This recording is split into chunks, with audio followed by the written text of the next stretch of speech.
imagine this. Imagine that you discover something that you know can help thousands. You discover something now that you know could have saved so many people's lives. How do you sit in this and keep it to yourself? My name is Jonathan Lopez.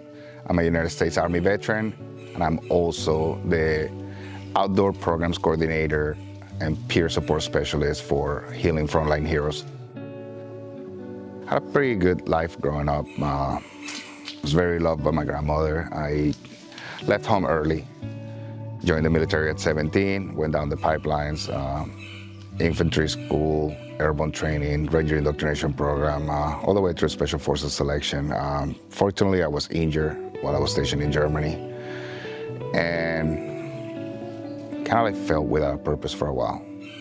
I never really been into drugs, like not my thing, and all of a sudden I started taking a large amount of pain medication. I was lost my arm, had multiple injuries to my left leg, traumatic brain injury. I mean, I was involved in a really bad accident, and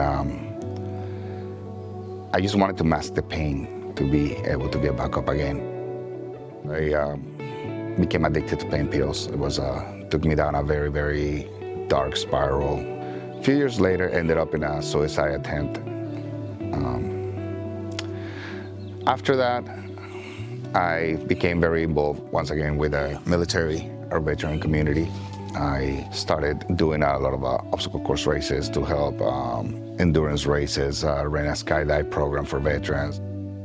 When 2020 hit, I think it was a realization because there were no more activities and we were losing people left and right. And that's someone that was really close to me.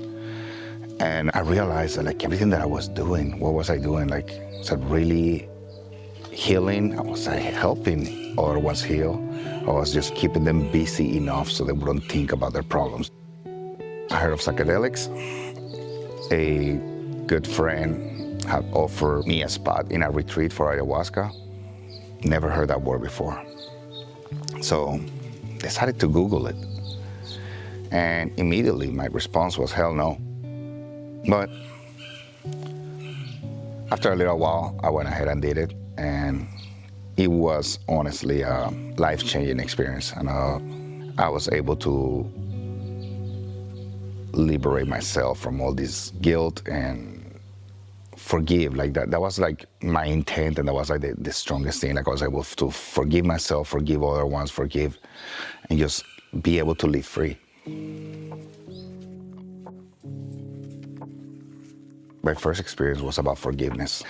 I relived my entire childhood, and that's one of the things I love about ayahuasca. One thing I always did regret in the past was not being able to be more thankful to my grandmother for what she did for me growing up. My experience was so beautiful. I relived all these beautiful things that I have forgotten. And I don't know why, but like during those moments, when you're in a psychedelic trance, it's like you look things from a different point of view. Like I don't want to say more intelligent, but like it's just different perspective. And I'm reliving all these beautiful things, and I just came to mind, like I'm like, wow, I have forgotten all these beautiful things towards the end of the journey. So it was fourth grade, right before the school year started. She bought me my first surfboard, and I'm holding the surfboard, and I can see myself hold the surfboard, and I can see her right next to me.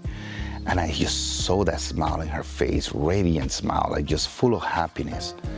And the visions were over, but I was sitting in there just with the realization of she never really wanted me to say thank you, because that was my intent. I just wanted to thank her. And I was like, she really never wanted me to say thank you. All she ever wanted me was to be happy. So if I ever want to thank her, I have to be happy. And I decided that moment, I'm like, I'm just gonna be happy. That's it, you know?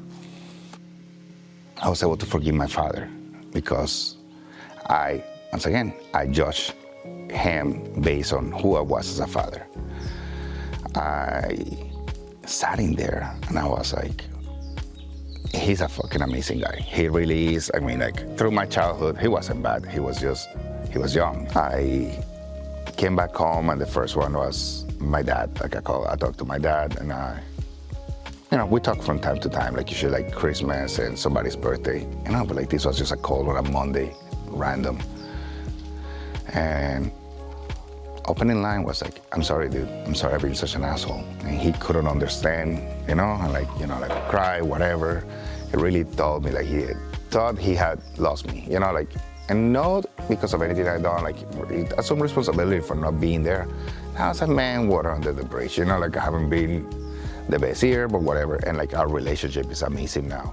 A few weeks went by, and I hate keeping secrets, and I had to sit down with the kids, and I sat them, and I'm like, hey guys, we need to talk. I'm like, okay, so they sit in the table, and I'm like, so you remember a few weeks ago when I went to work, whatever, because I left for the weekend, and like, yeah. So I'm like, what I actually did was I participated in a retreat with plant medicine to help me deal with things that have happened in the past and just help me become a better person. So like I'm explaining to them, because it's kind of hard telling your kids you're out doing drugs. Like I'm explaining to them. My youngest, he just sighed, like exhaled, like you see like a weight was just lifted off of him, and I'm like, you okay, dude? And he goes like, Dad, we've been talking about it for a few days. Like, don't know what the hell happened. Like, we thought you had cancer and you're dying. Like, all of a sudden, you're talking to your family and, like, you're telling us all about, like, love and harmony. I mean, you know what? That's one of the biggest reasons why I'm standing behind this camera. Because if someone didn't believe in this, it was me. Since I got involved into psychedelics and everything, I've been, like, researching more. And, like, the more that I researched, the more that I can see what the problem is, and it's our disconnection. Dude, be barefoot, touch the ground, connect, think about what you eat, do the things that like kept us alive for thousands of years, which is like sharing in the circle, like medicine from the earth. So psychedelics, I'm not gonna come here and tell you this is the answer, right? It just helps. It's a tool. And the point of it, right, is to utilize it to get to where you need to be and then continue with your journey as needed.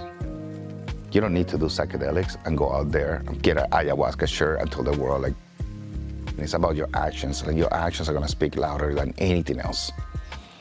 People will see the change.